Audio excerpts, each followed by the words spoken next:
Hello everyone, welcome to my channel. So UGC NET paper 1 के जो PYQ based MCQs हैं कल हमने किए थे और आज भी हम 20 एमसीक्यूज़ करने वाले हैं। और उसमें कौन कौन सी यूनिट ले रखी है? Teaching aptitude, research aptitude, communication, ICT and higher education. तो फर्स्ट क्वेश्चन क्या है भाई कि जो गुड टीचर है इनमें से कौन सी कैरेक्टरिस्टिक्स गुड टीचर की नहीं है? तो इसमें देखो फर्स्ट क्या है टीचिंग अवर लर्निंग, एम्फेसाइज करते हैं। सो ये भी नहीं हो सकती। सिलेबस कंप्लीशन ये भी नहीं हो सकती।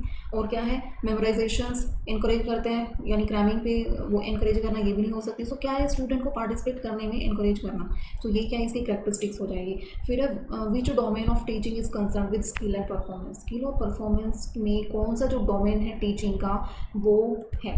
तो स्किल किस में भाई? साइकोमोटर में क्या है? स्किल एंड परफॉर्मेंस बेस्ड जो होते हैं सारी चीज़ें उस पर कंसर्न किया गया है। तो इसका आंसर क्या हो जाएगा? सी। फिर विच of the following is not a teaching method. Teaching method में लेक्चर, सेमिनार, सिंपोजियम ये सारे क्या हैं? टीचिंग मेथड है। बट जो सर्वे है वो टीचिंग मेथड नहीं है। फिर आ जाता है फॉर्मेटिव इवैल्यूएशन। फॉर्मेटिव इवैल्यूएशन है सम्मेटिव इवैल्यूएशन। फॉर्मेटिव इवैल्यूएशन क्या होता है? During the process of learning के बीच में जो है इवैल्यूएशन करना, वो क्या है? Formative evaluation. अगर पूछा जाए सम्मेटिव इवैल्यूएशन क्या होता है, तो सम्मेटिव इवैल्यूएशन क्या होता है? At the end of course में जब पूछा जाता है वो होता है सम्मेटिव इवैल्यूएशन। फिर आ जाता है वो प्रोसेस क्या है?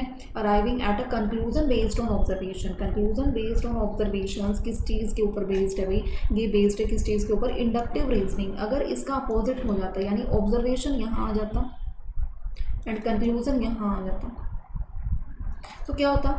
डिडक्टिव रीजनिंग हो जाता। सो ये क्या प्रोसेस है? अराइविंग जिसमें कंक्लूजन बेस्ड ऑन ऑब्जर्वेशन होगा inductive, and observation based conclusion क्या हो जाएगा? डिडक्टिव। फिर आ जाता है नेक्स्ट कि नॉन प्रोबेबिलिटी रिसर्च का क्वेश्चन है। इनमें से नॉन प्रोबेबिलिटी सैम्पलिंग मेथड जो है कौन सा है? ये सारे क्या है? सिंपल, स्ट्रेटिफाइड, क्लस्टर वगैरह ये सारे क्या है? प्रोबेबिलिटी सैम्पलिंग मेथड है। बट इसमें से स्नोबॉल जो सैम्पलिंग मेथड है वो क्या है? नॉन प्रोबेबिलिटी सैम्पलिंग मेथड है। फिर है रिसर्च हाइपोथेसिस क्या है? एक टेंटेटिव स्टेटमेंट होती है जिसमें अजम्पशंस लगाया जाता है, नॉट परमानेंट नहीं होती, वो एक टेंटेटिव, वो चेंज भी हो सकता है।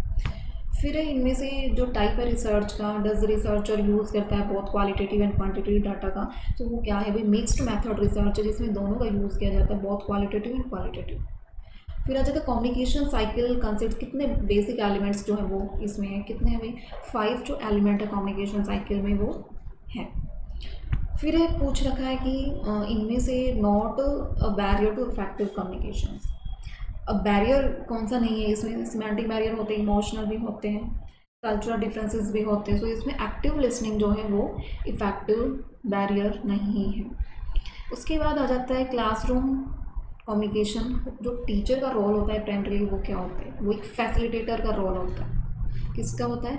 फैसिलिटेटर का रोल होता है। पैरा लैंग्वेज क्या होती है? पैरा लैंग्वेज किस चीज़ को रेफर करते हैं? यानी जो टोन और जो पिच होती है ना वॉइस की, उसको बोलते हैं पैरा लैंग्वेजेस। फिर आ जाता है आउटपुट डिवाइसेस कौन सा नहीं है? आउटपुट डिवाइसेस इनमें से प्रिंटर भी है भाई, मॉनिटर भी है, स्पीकर भी है, स्कैनर जो है वो आउटपुट नहीं है, वो कौन सा डिवाइस है? इनपुट डिवाइस है। फिर file extension indicate compressed file, कि कौन सा आ जाएगा इसमें? जो कंप्रेस्ड फाइल को इंडिकेट करते हैं वो क्या है? जिप। फिर मेमोरी टाइप इज वोलेटाइल। कौन सा इनमें से वोलेटाइल? वोलेटाइल इनमें से रैम जो है वो क्या है? वोलेटाइल है। फिर आ जाता है URL stands for uniform resources locator. ये क्या है? इसकी फुल फॉर्म है। फिर पूछ रखा है which of the following bodies coordinates higher education in India. कौन सी जो बॉडीज़ है वो कोऑर्डिनेट करती है higher education in India? So क्या हो जाएगा? UGC जो है वो कोऑर्डिनेट करती है higher education in India. And कौन सा आर्टिकल ऑफ इंडियन कॉन्स्टिट्यूशन है जो प्रोवाइड करता है इस्टेब्लिशमेंट ऑफ यूनिवर्सिटी? वो कौन सा है भाई? आर्टिकल नंबर 30 जो है वो प्रोवाइड करता है इस्टेब्लिशमेंट ऑफ यूनिवर्सिटीज़। उसके बाद फर्स्ट ओपन यूनिवर्सिटी इस्टेब्लिश कहाँ हुई है? वो हैदराबाद में हुई है। कौन सी? First open university. फिर नेशनल एजुकेशन पॉलिसी का जो एम है to achieve gross enrolment ratio कितना है भाई? सो 50% बाई 2030 का। सो ये है भाई आज के मिक्सअप MCQs हैं 20 MCQs। कल भी हम ऐसे ही 20 MCQs करने वाले हैं।